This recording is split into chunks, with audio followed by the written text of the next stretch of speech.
Hoje o ministro do Meio Ambiente concedeu uma entrevista aqui à Rádio Bandeirantes. O Ricardo Salles falou mais cedo com o José Luiz da Atena, numa entrevista exclusiva, e declarou que as críticas à revogação de 2 resoluções do CONAMA, que foram assinadas ontem, né, fazem parte de uma campanha de ambientalistas profissionais. As normas extintas delimitavam áreas de proteção permanente em manguezais e restingas no litoral. A questão, segundo o ministro, é que nem de longe isso significa qualquer tipo de liberação irrestrita. Segundo Ricardo Salles, a proteção das resoluções do Conselho Nacional do Meio Ambiente também está garantida dentro do Código Florestal. Código Florestal protege todas essas áreas de preservação permanente. O Código Florestal é uma lei federal, enquanto que a resolução do CONAMA é uma ordem administrativa, é um ato administrativo, que é anterior. Qual é a lógica das normas? A norma seguinte, a norma mais nova, quando mais abrangente e hierarquicamente superior, que é exatamente o caso de uma lei federal se sobrepondo a uma resolução do CONAMA, você deve, é uma questão de técnica legislativa, você deve revogar as normas que ficaram obsoletas ou revogadas tacitamente. É exatamente esse caso. Apertei o botão errado aqui. Além da proteção continuar prevista, a mudança traz outros benefícios práticos, como explicou o ministro do Meio Ambiente. Órgãos estaduais poderão atuar mais precisamente em cada caso e sem as amarras de uma norma genérica, segundo ele. Não é verdade que os mangues e os manguezais e as restingas ficaram desprotegidas. Permanece a previsão e proteção que está lá no Código Florestal e, para além disso, qual é o principal aspecto?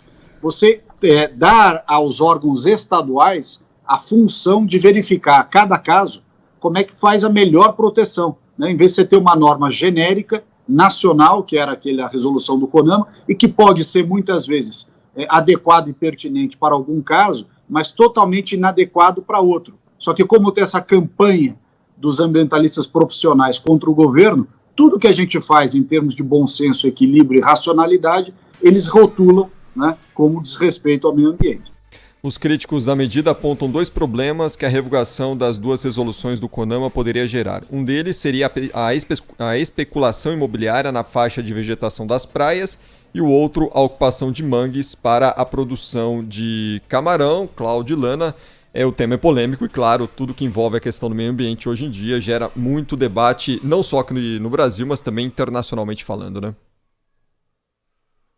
Ontem, inclusive, a gente falou sobre isso, comentou aqui, eu e Lana comentamos aqui, e é assim, é preciso ter muito cuidado com esse noticiário envolvendo o Ministério do Meio Ambiente e decisões e tal, porque há muitos interesses, né, no meio disso tudo, né?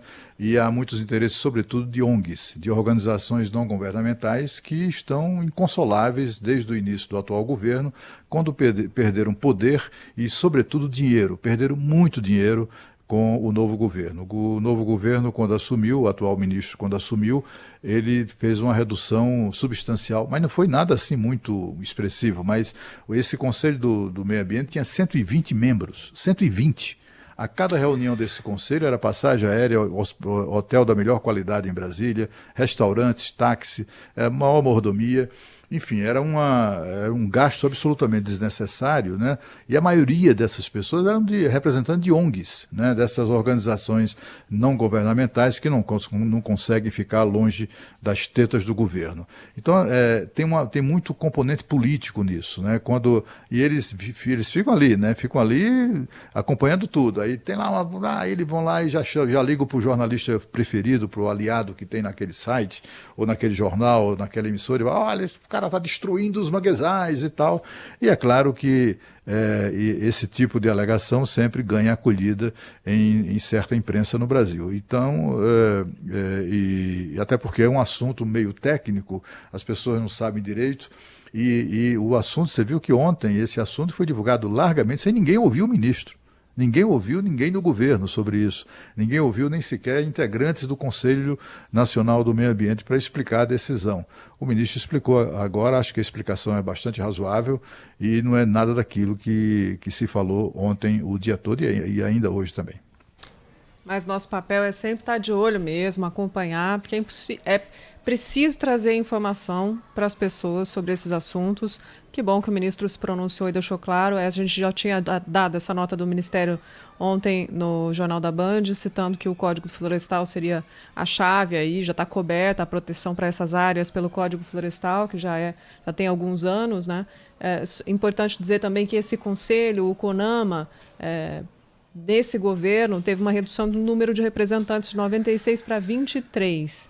E aí, além de teve essa proporção diminuída de representantes da sociedade civil nos estados e nos municípios. Na prática, os votos estão concentrados hoje na mão do governo. O que isso significa? Bom, não sei, vamos ouvir o governo e vamos saber por que o CONAMA perdeu tanta força. Mas se tem uma proteção prevista no Código Florestal, como disse o ministro, então a área está protegida, não acho que há motivo para ficar se alongando nesse assunto, né? A gente espera que as regras que estão previstas no Código sejam cumpridas e que a fiscalização garanta a proteção dessas áreas, que é o essencial nesse caso, né?